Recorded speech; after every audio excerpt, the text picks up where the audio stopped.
Conan 211. Now, I got to be honest. When I was younger, I've always loved comics, like I've always explained.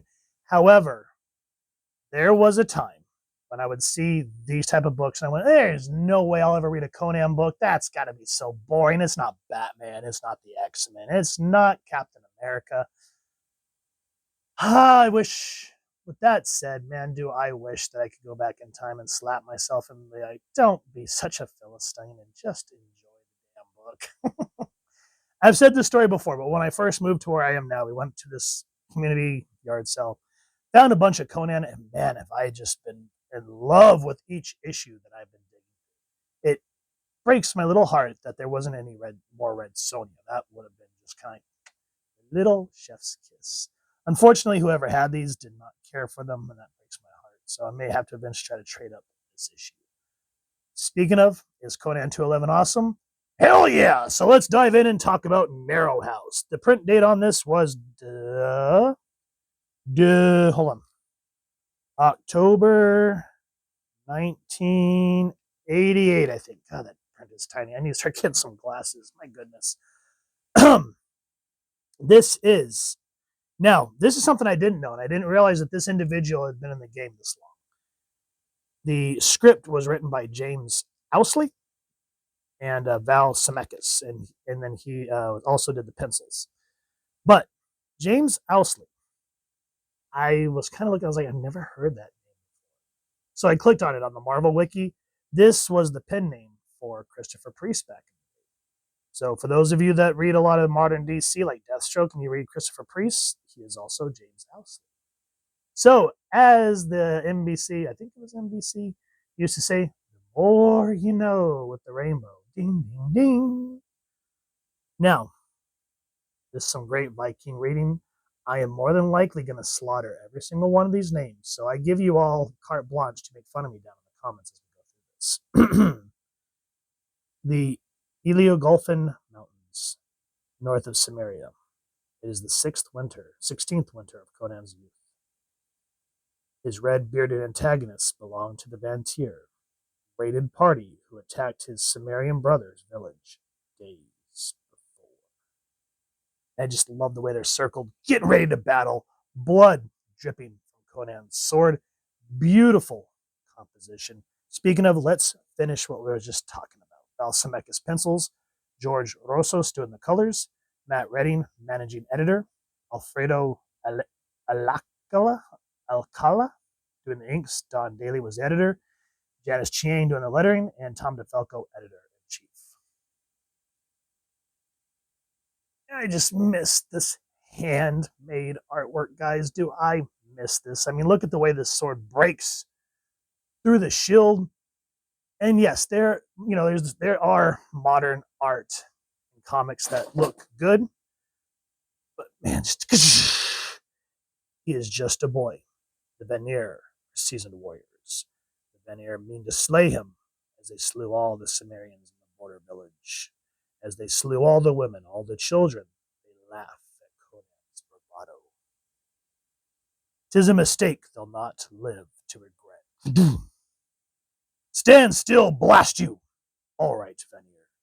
Now it's just you and me. Aye, just we two remain, stripling. And I swear by Ymir, you'll have your Cimmerian head on my pike.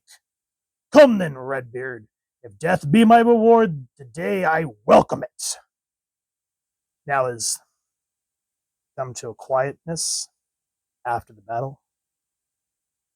The battle plain falls silent. Conan, sole survivor. So it seems one of the Aesir is missing. Alive to summon his brothers, to bring a new horde of invaders to a now defenseless Cimmerian village. This must not come to pass, and it shall not. Through pain and fatigue taxed his every movement, the Cimmerian youth rushes headlong, swearing to follow the fleeing Assyrian's trail wherever it leads. Crom! I love this page here where we see this temple in the snow. And Conan, just look at the composition, how he looks so tiny against this huge structure. In all his 17 years, Conan has never seen the like. The structure was not built by Cimmerian hands, nor by the accursed Redbeards. The ruins inscribed on the portal are indistinguishable gibberish. It is clearly an accursed place, a house of evil. Conan is still a boy, largely ignorant of supernatural things. Fear and dread not his stomach, instead his neck hairs tingling. The house's origins are a complete mystery to him. So he comes tumbling into the dark, tracking down the Redbeard. But he gets distracted by treasure lit by some arcane means. For a moment, the Aesir is forgotten. What? But only for a moment. The Redbeard dead and gone, mutilated far beyond Conan's work outside. That's when Conan hears the wet, chittering sound. That's when he notices the stench. Flack, swack. He swings his sword. He swears an oath. He can't see it. Can't really fight it. Panicked, so he flees. Still, there is the matter of those jewels, as well as the Cimmerian's fractured pride. Suddenly, Crom puts an end to youthful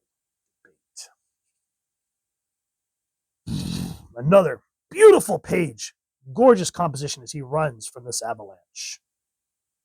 He has a mighty, indomitable will. Like his father before him. It is an iron will, and his incredible stamina that saved his life.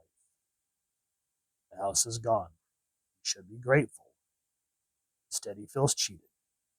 Run out of the house by an unseen foe. He thirsts for revenge, which he shall.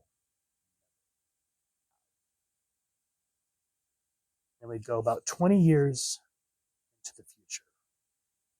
And this right here kind of reminds me of, what's his name? Roland in the Dark Tower.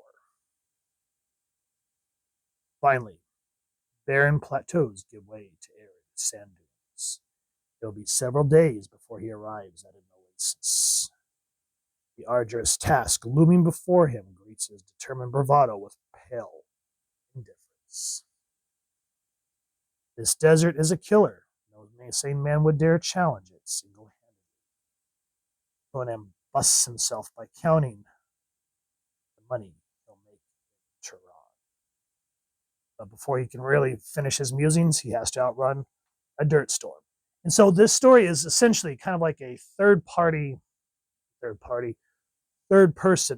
narration with beautiful artwork, as we've seen, great action as he fights the Ghamud. This way, the barbarian hides among the ruins. He has transgressed our holy lands. The price for that is death. Ah, glory to Mhad. Death to infidels. What? 'Tis only a mound of sand? There, shrink. When Conan chose this route, he supposed he'd come across the Ghamud sooner or later. He'd hoped it'd be later. No matter. Now we'll just have to do. Now, without giving too much more of the book away, I am going to spoil the ending. So if you don't want to be spoiled, pause this video, go get the book and read it and come back and you're back. The book ends in the desert. It says, Conan takes half a dozen steps before he sees it. He's barely surprised. He half expected it. A specter from his youth. Perhaps a second chance. This makes me want to go to my local comic shop like now, even though it's late, and grab issue 212 because I want to see what happens. I'm hooked. This is the type of third-person narration that leads you along like you're reading a novel. The artwork and the visual storytelling is just enough to enhance what Owsley Priest is trying to say and why Conan is still such a household name umpteen years later. So if you've enjoyed what you see, please first and foremost support your local comic shop or wherever it is to get your action figures and comics. Grab this series. It is worth your time, my friends. And if you've enjoyed this review, really would appreciate if you take a moment to hit like, share, and subscribe. Helps the channel more than you could possibly know. And if you don't mind hitting that fancy little Crom bell, Next, subscribe. That was a good typical content. You guys get notified. Come to the channel, and I love talking with y'all and hearing your thoughts and feedback down in the comments or the socials, which I'll make sure the links down in the description. So with all that said, hope you all continue to have an absolutely amazing day reading, and happy hunting, everyone.